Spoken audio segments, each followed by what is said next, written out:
Breaking news on the Jackson County property assessments. Late this evening, the Missouri State Tax Commission makes a stunning move, declaring 75% of property assessments were incorrect and must be paid back to property owners. We don't have this money anymore, right? How we unwind this, what that's going to look like, is the next step. Something criminal is happening in the economy as it becomes clearer and clearer that fraud is what's holding the entire economy together. And so today, Mitch Vexler and I are putting together this breaking video to inform you guys on what's going on behind the scenes. The amount of people that are coming forward to expose the value fraud is unbelievable. In fact, before I just hit record right now, I had a homeowner reach out to me asking for help. And so today, you guys, what we're going to do is show you guys breaking news on how the school districts, the school districts 2 days ago are acknowledging they're bankrupt. They're acknowledging that they're bankrupt and need the CADs to remove the rights of the homeowners to protest the values. You guys, this situation is absolutely out of control. And not only that, we're also going to show you guys that this is not just a Texas problem.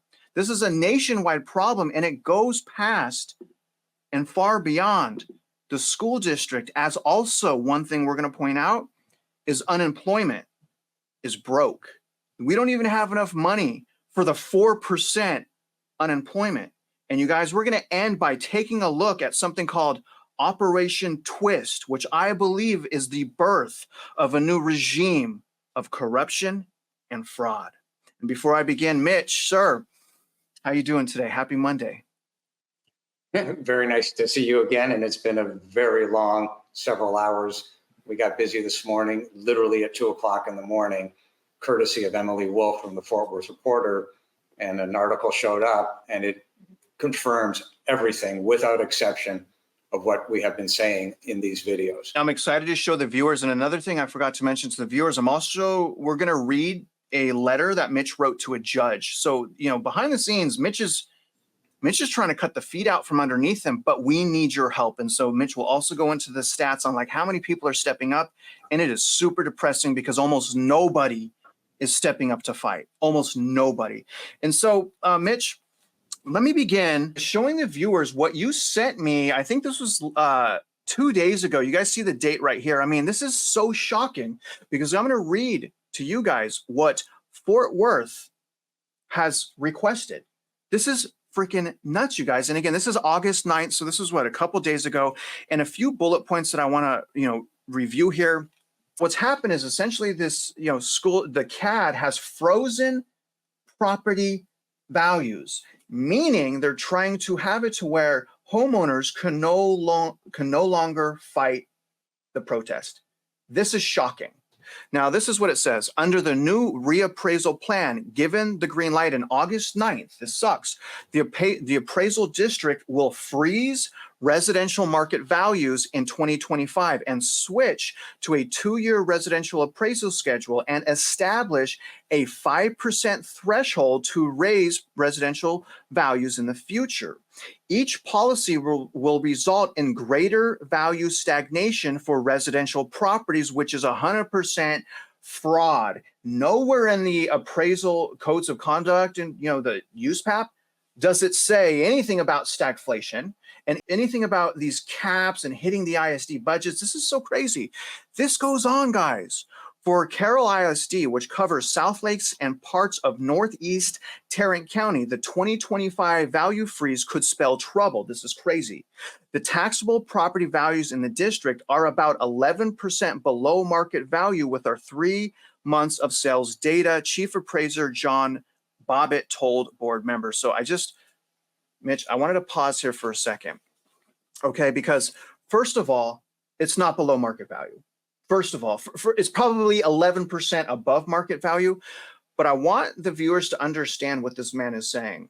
He's essentially saying that even with the freeze, preventing people from protesting, allowing a 5% increase in value, even with that fraud, even with stripping the taxpayers the right to protest, it's still not enough to save the school district. They need maximum fraud. Only maximum fraud and overvaluation would save these schools. That's what's so surprising. They can't make the current fraud work. He cautioned the data is preliminary, and this goes on. If the value trend remains through the rest of the year, freezing values in 2025 means the district could fail the state's property value study and lose millions of dollars as a result. So what I'm pointing out is the states put pressure on these schools to commit fraud.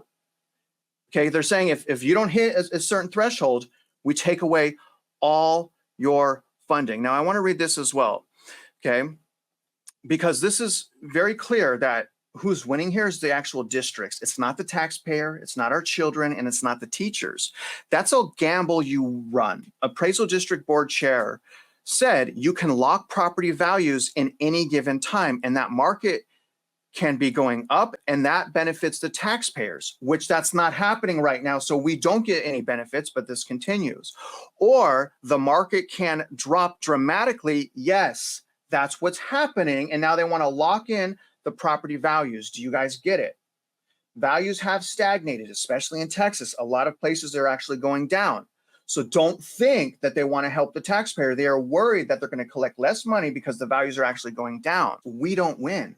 Values aren't going up because we can't afford the values, and they're already 10% overvalued. Let me just read a couple more things. School officials across the county previously told the Fort Worth Report that stagnant property values, here we go, will disrupt the complicated state funding formula. Isn't that USPAP? I mean, have they even adopted USPAP? Schools are governed by and make it harder to complete infrastructure investments. And I put here, Mitch, this is why value is no longer what someone pays. You know, and Lance, some pretty famous housing guy, you know, he's like, Travis, the real value is what someone pays. And I'm like, well, then sell me your house for $1 and I'll show you otherwise, because the CADs don't allow real value. They're not allowing it. Value is no longer, Mitch, what someone's willing to pay. That's no longer true. They won't allow us to drop it. Now, I just wanted to read this and we'll end here. Public schools have taken quite a hit financially, particularly in the last 7 years. Frankly, I'm not sure that they can take one more hit, and this will definitely be a hit to public schools. I want to get your reaction on that, Mitch. But, you know, to freeze the property values to begin with and allow that 5% increase and then lying to the owner saying your values are on average 11% under market without giving us the math is straight criminal. It's straight fraud. Mitch, can I get your response to that? And then I want to move on over to the stats on people that are fighting and then move on to the judge's letter. What do you think about that school district and what they're asking for? Well, it's not just that school district. If you read that letter carefully, Emily did a good job breaking down all the school districts that are in the Tarrant County area. And the reality is it didn't go far enough, because you have to understand what they're saying. What they're literally saying is, we are bankrupt. We need more money. You have to take it from the taxpayers. And by definition, as I've said in the past, A, the school districts are bankrupt. B, what you're literally looking at in that letter, in that news article, is a full-blown explanation of RICO. The school districts, being the taxing entities, are in fact racketeers. They are racketeering. You, the taxpayer, owe us this money. Give it to us or we will take your property. That conforms to every definition under RICO. To you district attorneys, wake the hell up. You couldn't get a better article than what's sitting right in front of you. It names names, gives the school district. By the way, there's a tape recording of it.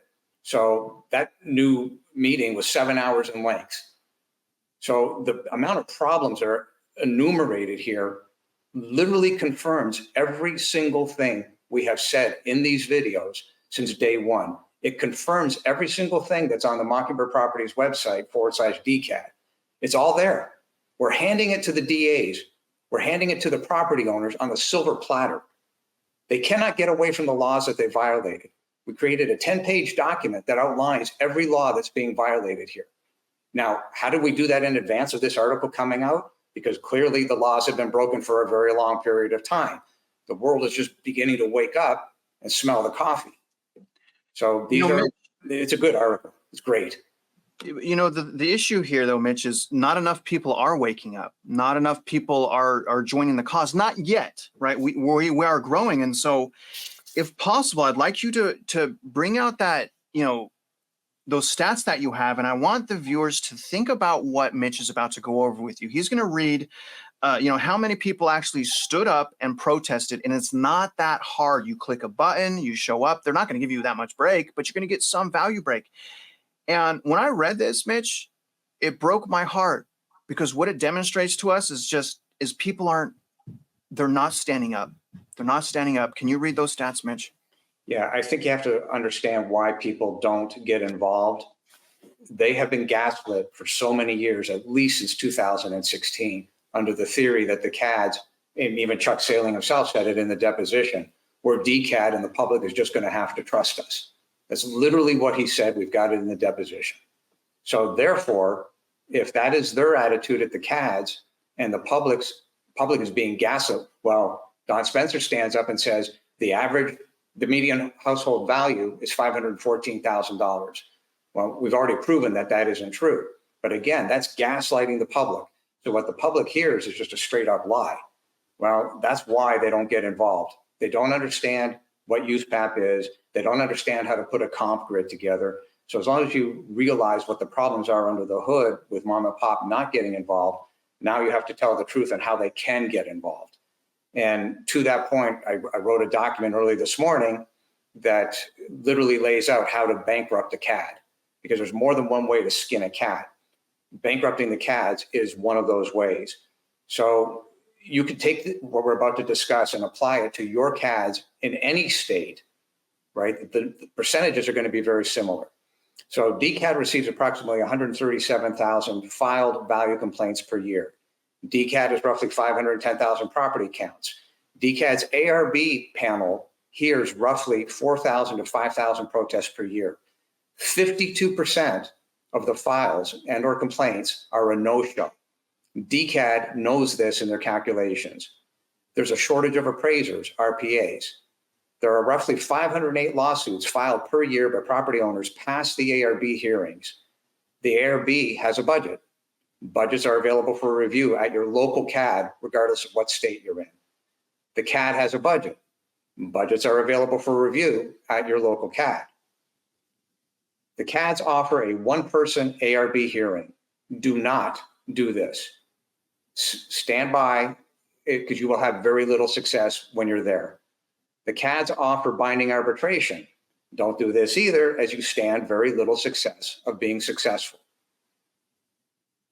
DCAD and the vast majority of CADs, clearly, because we have the evidence and people are calling from across the United States, ignore USPAP and thus violated the taxpayers' rights of due process under the 5th and 14th Amendment to the U.S. Constitution, as well as violating a host of state and federal laws. The CADs have stolen hundreds of billions of dollars from unsuspecting property owners via cumulative fraud, at least since 2016. And it goes on. So the ultimate issue is, with regard to how to bankrupt the CADs, follow through on all overvaluations by going to the ARB 3-person panel at a minimum. And every individual property owner, be it commercial or residential, doesn't matter, can do this. You don't have to hire consultants. You can simply look at your comps and take those comps in. By you going and insisting on a 3-person ARB panel, you will make it. If you can double the amount of ARB protests, the CADs can't operate. They don't have the manpower. Mitch, I want to reiterate a huge point that I hope that the viewers understood. You guys pay attention to what he's doing, because he's giving you the blueprint. And I just want to reiterate, okay, and this is so heartbreaking to me, out of 510,000 properties, the ARB heard 5,000 cases, of which only 52% canceled? You guys, that means, okay, that less than 1% of homeowners are following through with their protest, meaning the elites know this. They know if 1% or less of the people actually are taking the initiative to fight them, that they can get away with it. All I'm saying, guys, and I'll let you finish, Mitch, is don't be one of those 505,000 homeowners that are just whining and crying and wondering why they can't afford the property taxes.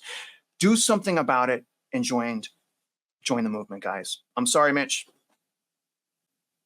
So do not settle at pre-hearing meetings. Now, obviously, everybody's circumstances are a little bit different, but generally speaking, if you go to a pre-hearing meeting, they're going to try and cut a deal with you, and that has literally nothing to do with what USPAP is about. The idea of a pre-hearing is to negotiate a value down so you go away. Doesn't change the fact that they've committed fraud by completely ignoring USPAP. Pre-hearing meetings is just a used car salesman tactic where they needed to go to the back room to get permission, and does nothing to stop the cumulative fraud that has been committed against the property owners year after year. If the values as determined by the ARB panel are in violation of USPAP because the ARB is parroting the statements made by the RPA concerning the value with comparisons that are not comparisons under USPAP and mass appraisal standards, state property tax code, again, applicable to any state, and state constitution, then file a lawsuit against the CAD, chief appraiser, RPAs for committing perjury, ARB panels joint and severally liable for violating the property owner's constitutional rights. By doubling the amount of lawsuits, and the CAD is effectively, any of the CADs would be effectively bankrupt. Just like their masters, the school district taxing entities are bankrupt. Do not agree to top-line agreements. File suit against the individuals, chief appraiser, board of directors, ARB members, who violated their oath. File criminal complaints where justified. Record every meeting with every CAD. When you walk in and have a meeting, record it. The CADs do have recording records, and they are audio records. The problem is, as we have discovered firsthand, a lot of those tapes disappeared. Oh, we lost it. Oh, we can't find it. Yeah, we even have in a deposition that admitted that after a subpoena, the records were destroyed. Look at the math of your individual circumstances. Unfortunately, in the single family realm, it may not pay to file suit, even though many laws were broken, and even though you suffered from the cumulative overvaluation and overtaxation via the fraud. However, where it does make sense, larger homes, industrial, retail, income properties, ag land being stripped of its ag designation, those who have the privilege to know have the duty to help. You cannot sit on your ass and not get involved. The goal, method one, would be to bankrupt the CADs, force them out of existence, as we have seen now in Missouri as of yesterday, force the CAD to return all 2024 overtaxation above 2023. It can be done. Find the corruption wherever it is and expose it. Break those who would dare break your family, friends, and you. Method number two, eliminate property taxes so you can own the land under your investment. Taxes will still exist via sales taxes, which is fine, as these are quantitative, meaning no subjectivity by appraisers and the elimination of all fat, making a living off the theft of your real estate tax dollars. mockingbirdproperties.com/DCAD contains the methods, laws, charts, layouts, spreadsheets, such that you can use our efforts to help guide you to suit the circumstances of your property. Mitch, first and foremost, thank you to the viewers. I hope that made sense to you. In other words, it's not that hard. A couple things I want to talk about that hit me when you were reading that. Y'all, only think about this, guys. Like, it's easier than you think for us to make change. It is easier because you that are watching this just need to stand up. If only 0.5% of homeowners start protesting the values of their houses, the lawsuits double. The protesting doubles. The county starts to realize there is a problem. The taxpayer will not get bullied anymore. But if you get bullied and you roll over, they will take advantage of you. We have to fight. It's not even a real fight. You're not even going to get hurt. By fighting, you will win. Join the cause, you guys. Now, I want to move on to, before we go into what's happening around in other states, Mitch, can you read the letter word for word that you wrote to the judge in that ISD, in that school district? So you guys, just to reiterate, Mitch is fighting. Mitch is spearheading all of this, and he's putting his words into action. Can you read that letter, Mitch? Sure. So on 7/23/24, there was another TAD, Tarrant Appraisal District meeting. And I've been in communications with the judge, and they were rather proud of that meeting with the attempt to stop and freeze the taxes for 2024. And they reached out and said, okay, what do you think? And I actually sat and listened to all 3 hours and was not impressed, to say the least. So I created a letter that I sent to the judge, and it says, "Hi, Ruth. I keep thinking about your question with regard to the TAD meeting. I listened to the entire tape and we downloaded it, and we are transcribing the relevant parts for the court. Briefly, there are several reasons why the TAD meeting is of no value to the real estate taxpayers, and they are: 1, the reappraisal has been in law for many years, and a CAD can do that annually or every 3 years. It's up to the CAD. This statement does not take away the liability from violating mass appraisal standards.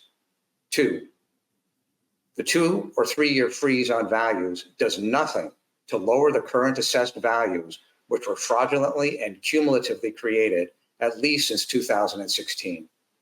3, as has been proven by the certified tax rolls, any savings to the property owner is made up in the following years by the CAD overriding the values on top of the CAMA software outside of the mass appraisal system, USPAP, Texas Property Tax Code, the Texas Constitution under uniform and equal.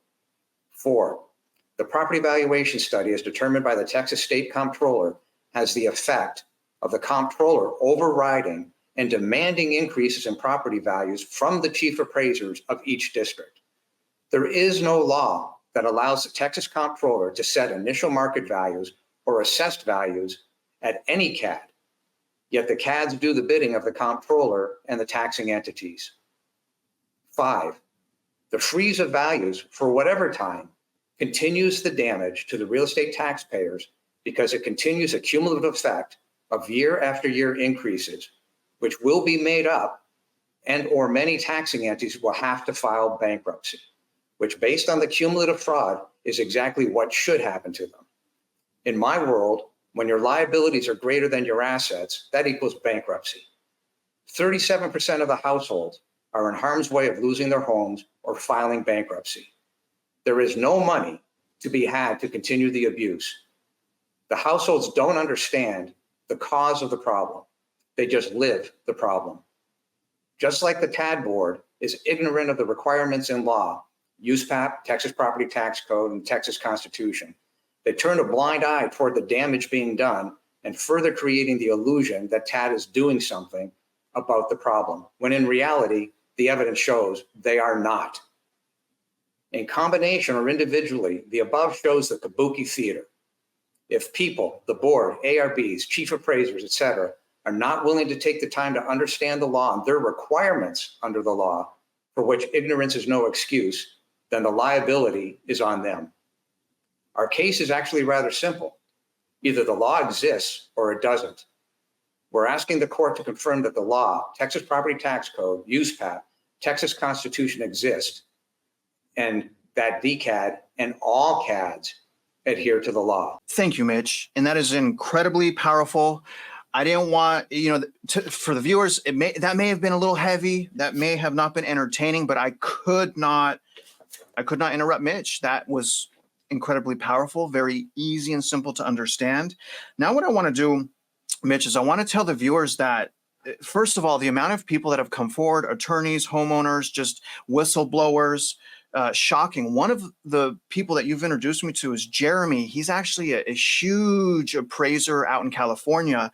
And Jeremy was able to tie how the taxpayers are really on the hook for all of this, because ultimately Fannie Mae and Freddie Mac purchased this. The Fed owns Fannie Mae and Freddie Mac. The taxpayer fed Fannie Mae and Freddie Mac. So actually the taxpayer is on the hook for everything. But more importantly, he also told me, and he explained how it's a nationwide problem, and that, there are multiple states that haven't even adapted as required by law the USPAP, including the Carolinas, Washington, Nevada, California. So it's crazy. The nationwide fraud is crazy. People are coming forward. And what I wanted to do real quick is get your reaction, Mitch, on a video of basically, and this is great, Jackson County in Missouri, they actually found that the CAD and proved by law that they were overvaluing these property homeowners the whole time. And then when they asked for the refund, well, you know what? Just listen to what they have to say. Begin with breaking news on the Jackson County property assessments. Late this evening, the Missouri State Tax Commission makes a stunning move, declaring 75% of property assessments were incorrect and must be paid back to property owners. Good evening, I'm Laura Moritz. It says all properties who saw a value increase of more than 15% have to be rolled back to 15%. The only exception is if the increase was caused by new construction. Jackson County legislator Sean Smith shared his reaction to this order on social media. Smith says he's stunned by this development and he doesn't know what's next. We don't have this money anymore, right? How we unwind this, what that's going to look like, is the next step for sure. My goal is to get our county attorneys on board, and I hope that my fellow legislators will go along with this, so that instead of continuing to fight against the taxpayers and best interest of our county, they will step up and say, okay, we will help you comply with the law. We will help the county make sure they comply with the law. There's a couple things there that he said. They already spent the money. There is no refund. They actually need that money. We just read School ISD saying that actually if you don't increase the assessment values 10% and remove the right to protest, we're going to go bankrupt, even though 0.5% of people are protesting. I don't know how that makes sense. So again, you guys stand up, we will knock them out. But also, you know, one of the things though, Mitch, because I was listening to that guy at the end that I kind of like what he said is, well, first of all, he seems snaky and sneaky, but he said something that we're going to help them adhere to the existing law. What do you have to say about them spending our money and them not adhering to the existing law? I can't make it any clearer. These school districts, many of these taxing entities are bankrupt. When you're bankrupt, there is no fix. It's over. You do not have the ability to get money from these taxpayers when 37% of your population, your household population, is going to file bankruptcy and or lose their homes. I cannot make this any clearer. The idea that you legislators keep wanting to put a Band-Aid on something that is irretrievably corrupt and bankrupt is absurdity. It doesn't work. Stop pretending that you can fix this. You can't. The only fix, file bankruptcy and completely reorganize. That's the whole purpose of this. Get rid of the fat in the middle, stop stealing money from the public, and recognize the damage that you have caused across the United States. And this is trillions of dollars of damage. This isn't just Denton Central Appraisal District. The reality is I'm in Denton. So we've been able to assemble all this information that's seen on the website, but the percentages, and this is what's so interesting, it doesn't matter what the county is. There's a denominator. If you simply take the median household income, that's the denominator. You plug that in across our spreadsheets and poof, up comes the actual damage. When your chief appraisers in your district say, well, our median household value is X, they're lying. There's no math to back them up. When your legislators make these statements like this guy just did, he's culpable in a criminal conspiracy to defraud. He's known as a person with knowledge. When you're told you're breaking the law and you choose to do nothing, you violated your state laws, you've also violated your federal laws. Stop pretending and trying to get yourself out of this mess. You can't. And Mitch, here's the other issue that I want to bring to light here. And all of this has happened like on August 9th. I don't know why August 9th, so many reports came out, but I want the viewers to understand the CAD is like that milestone of fraud. There's a lot of things that go through the CAD that actually generate money, generate tax revenue. The CAD is so important. And Mitch, this extends well past schools. There's other municipalities. And I want to read an article that came out, actually, just the bullet points here that came out, again, August 9th. Everything's coming out August 9th. This is crazy. The unemployment insurance program is unprepared for a recession, experts say. So it sounds like the unemployment, well, first of all, at least finally they're acknowledging, oh, wait, maybe we should prepare for a recession because almost every single indicator is saying that we're going to go into recession. But whatever, right? History doesn't matter. Math doesn't matter. Their bottom line matters. We know that. 3 bullet points. The U.S. unemployment rate has drifted upward the past year, fueling recession concerns. Again, the trajectory, not the actual low 4.3%. It's what's going on under the hood. Number two, and by the way, that's low. It's probably a lot higher, by the way. But number two, the unemployment insurance program buckled during the COVID-19 pandemic under the deluge of claims. Number three, experts say the system for unemployment benefits is ill-equipped to handle the next economic downturn. Now, Mitch, I'm going to say we're already in a downturn, and the only reason we've avoided recession is the government deficit spending, which is making the problem worse, as Austrian economics explains this. But my question to you is, things are falling apart at the seams very suddenly. Like you said, it starts slow, and then the bankruptcy hits. Can you explain, whether or not you know of any more, municipalities or even government programs that can potentially be bankrupt over this? First of all, the reality is that the problems we're seeing here on a national scale start with the gaslighting. What you just heard and said, well, we're not in a recession. Yeah, we are in a recession by any definition. They move the goalposts in order to state that, well, we're now looking at these numbers, but we don't want to pay attention to these numbers over here. We are in a recession. The public is being gaslit.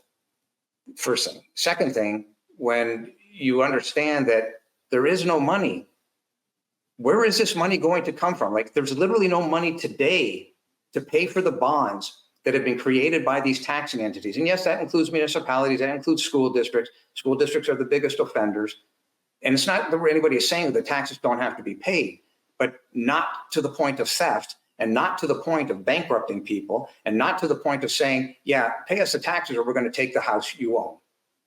So the cumulative effect, and that's why I'm saying, is trillions across the United States.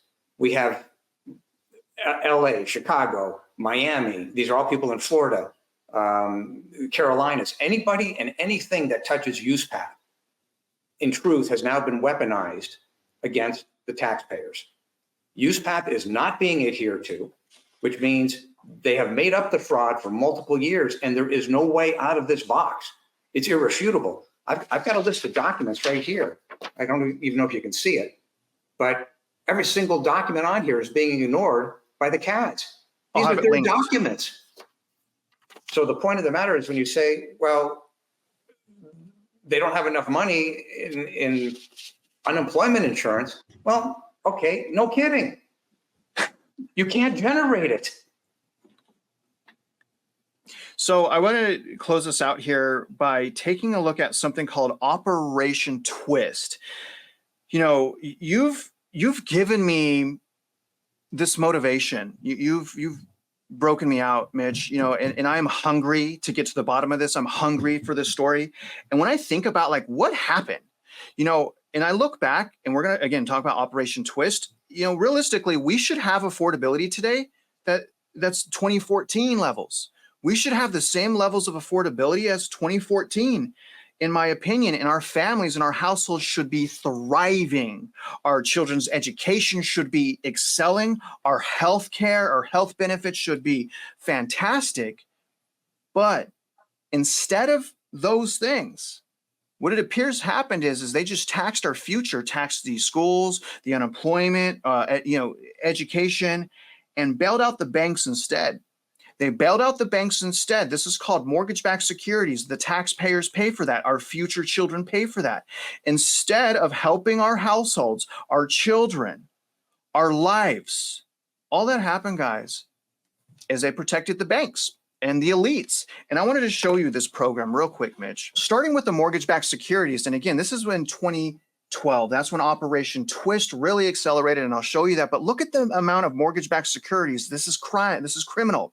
Okay, this is criminal. So what I am saying is, instead of spending these billions up to $1 trillion in saving the elites, maybe this money should have not been spent at all, actually. But if it was spent, maybe it should have been spent on the school districts, improving education, doing surveys to figure out where our children need help in. But they didn't. They took that money and they gave it away to the top 1%. Now this goes on. Here it is right here, guys. So if you're wondering, what is he talking about?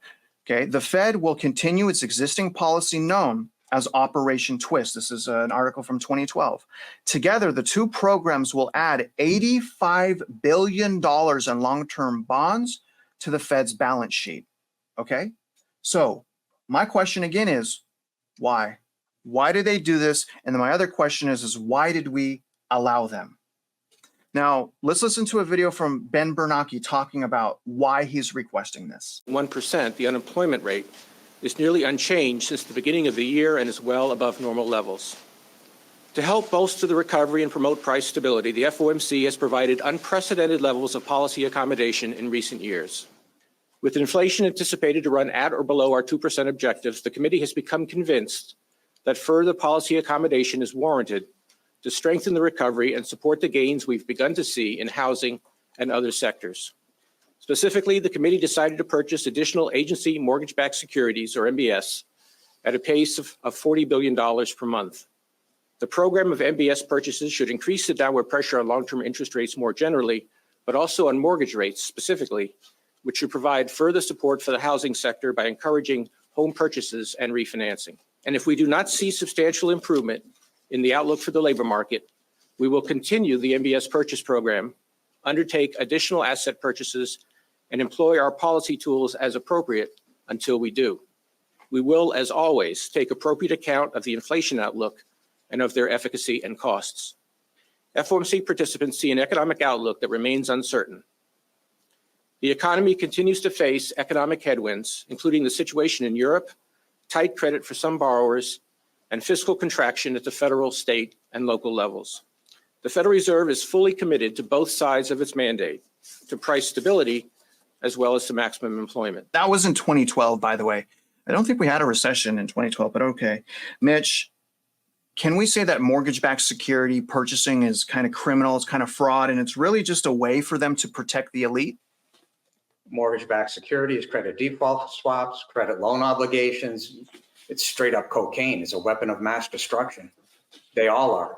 See, the cumulative effect of what's happened here, as I said, are in the trillions of dollars, but in quantitative finance, you have something that's called smoothing. So instead of having these huge gyrations up and down, you have something that kind of goes like this, just kind of bops along. Well, the gyrations that are caused by the Federal Reserve and these stupid statements of, well, if the sky is blue this day, and if this is going to happen that day, and interest rates are going to go down, it's all complete nonsense because it's all a fraud.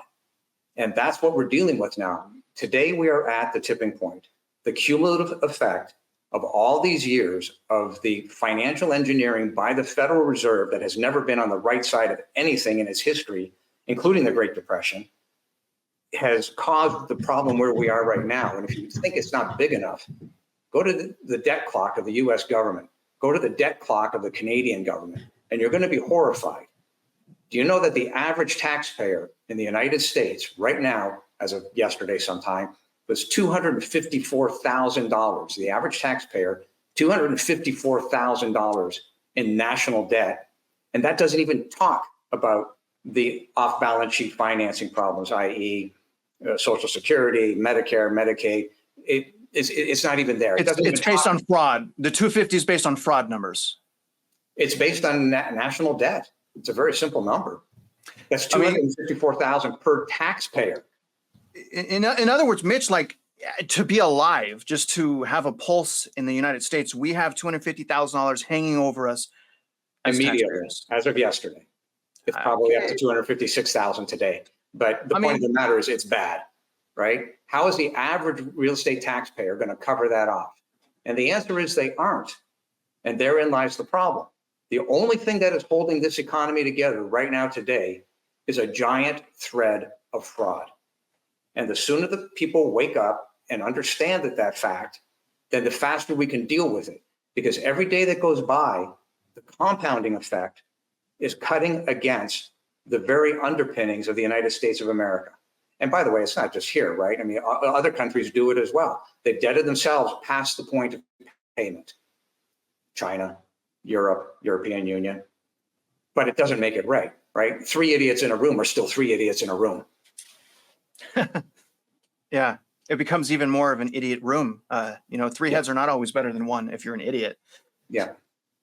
You need one, non-idiot to really make an impact. But Mitch, let's go into the solution. I want to give you the final words, but from this video and from talking to you and this research we've done, I would say the solution here, and this is to the viewers now, the solution here is you. And it doesn't even require a lot of people. It just requires even 1% of you guys that are listening to this video, just 1%. It will make change. He just went over only 0.5% of homeowners even move forward, in enhancing the protests. So guys, change literally is this close. That's how close the change is to us. Now, if you don't own a house, if you're renting, you can still help us, guys. The petition is in the description. Please, guys, help us sign the petition. It may not seem like it's a big deal, but it is. Now, Mitch, I want to leave you with the last words here is how do we end this video with a positive message? On our website, we have given the public, mom and pop, the ability to go and protest their taxes without any outside real estate tax consultants. They don't need them. You can do it on your own. It doesn't take a tremendous amount of effort. We've set it up for you. That would help immensely, because in reality, if the amount of protests are doubled up and the amount of lawsuits are doubled up, the CADs can't operate, right? By law, they have to be able to handle that. They've got to be able to provide the ARB panels. They've got to have the appraisers. They don't have the horsepower. So yes, we are in fact causing problems for them by educating the public. However, they are stealing your money. And our job here is to let you know that they're stealing your money and how they're doing it, and give you the ability to fight it. For those people who have money, i.e. the commercial property owners, those people who have the privilege to know have a duty to help. You have to pull the trigger and file the constitutional suits, file the suits on value, do what you have to do to destroy your CAD. Go after the people who are violating the laws. Doesn't matter if it's the ARB members. If they violated their oath, we're going to post a 10-page document on this video that literally outlines every law that is being broken. You can pick and choose from those laws and apply it to your own circumstance. We're handing it to you on a silver platter. Sitting still isn't an option. You've got to get your own house in order as fast as possible, and you have to get involved. You can't sit still anymore. I love you, man. I love you, Mitch. You guys give another hand to Mitch, our community expert in all things fraud, our community expert on bringing us together. Mitch, it's been an absolute pleasure, sir. I'm going to get us out of here. Again, everything's going to be linked in the description. You guys check it out, print it. This man has done so much work for you, and especially if you want to open a suit against the CADs, he's probably saved you like $25,000 in attorney fees because he has the whole thing laid out for you. Test him, guys. Test him. Now, other than that, you guys are out there investing in real estate. You guys already know we wish you luck, and we hope you win.